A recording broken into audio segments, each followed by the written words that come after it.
นี่เราทุกคนจะมาลองซีมกันเลยนี่ซีลองซีมรสใดดีเนาะ3 รสนี่ก็คือเคยกินแล้วเนาะก็เลยชิมาซีมรสนี่เนาะรสนี่นะคิดว่ามันอาจสิเป็นรสยังคิดว่ามันเป็นรสหมูผัดกระเทียมมั้ง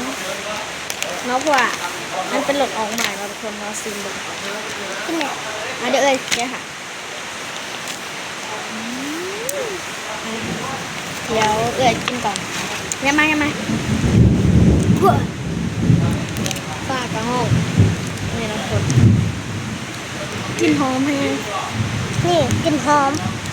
จนแบบแสบดังเลยมาซิมกันซิม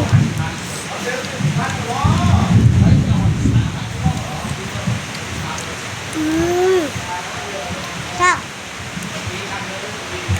กินกับข้าว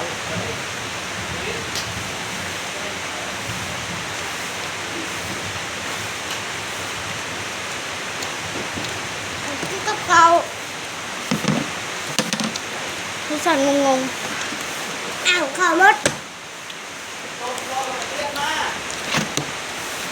รสนี่ก็คือหายประมาณเดี๋ยวจะให้รสนี่จักคะแนน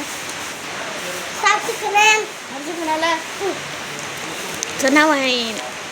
7.5 คะแนนพอเนาะจะไปชิมรสต่อไปเลยนะทุกคนรสต่อไปจะซิมเป็นรสนี่เลยนะทุกคน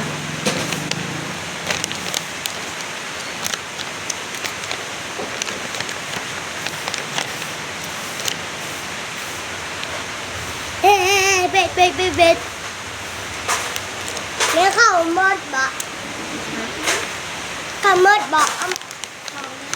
ข้าวเจ้า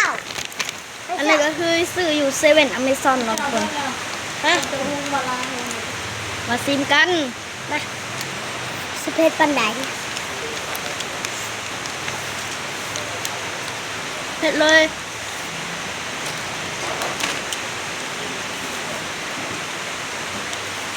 นะยังมาสะน่าใหญ่เห็นหาบึ้งมันบึ้งเอาทำก่อนยังมาสะเผ็ดเลยไปกินเผ็ดบ่ได้บ่แนะนำให้กินรสนี่นะทุกคนจะมาบอกให้แนะนำกินรสนี่นะทุกคนมันเผ็ดเองผู้ใหญ่สามารถกินได้เด้อเราสามารถกินบ่ได้เผ็ดเดี๋ยวไปซิมรสต่อไปจะเข้าก็คือซิมาซิมรสต่อไปแล้วทุกคนกระโดดนี่เลยแหละรสสีแดงรสเผ็ดเลยอ่ะจะไปเอาหนับตื้อ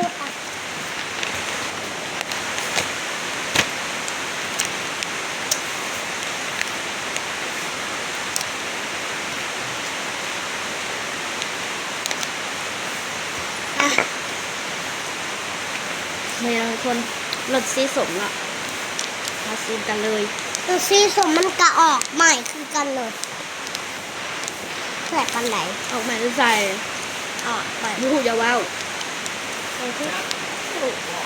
ก็คือกลางๆลองประเภทแล้วก็แบบมันประเภทแล้วก็อันมันแบบ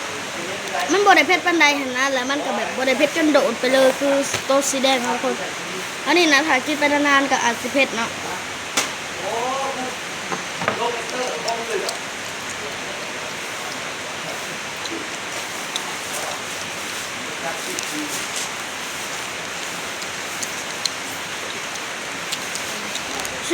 สีอันสมนี้ออกรสชาติเข้มๆนะทุกคน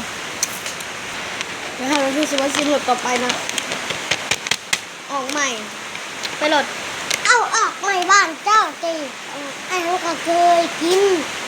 ออกใหม่อาจจะเคยกินนั่นออกใหม่ด้วยนี่บอกว่าเป็นรสแกงกะหรี่แบบวะกระบูหูแล้วเป็นแบบนี้เลยกินกับข้าวได้เส้นป้ายเป็นเส้นป้ายเพราะรสนี่โคตรเผ็ด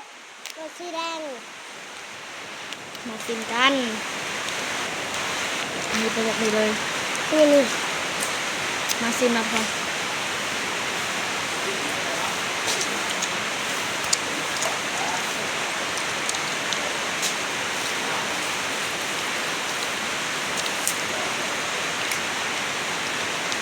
งงงเลย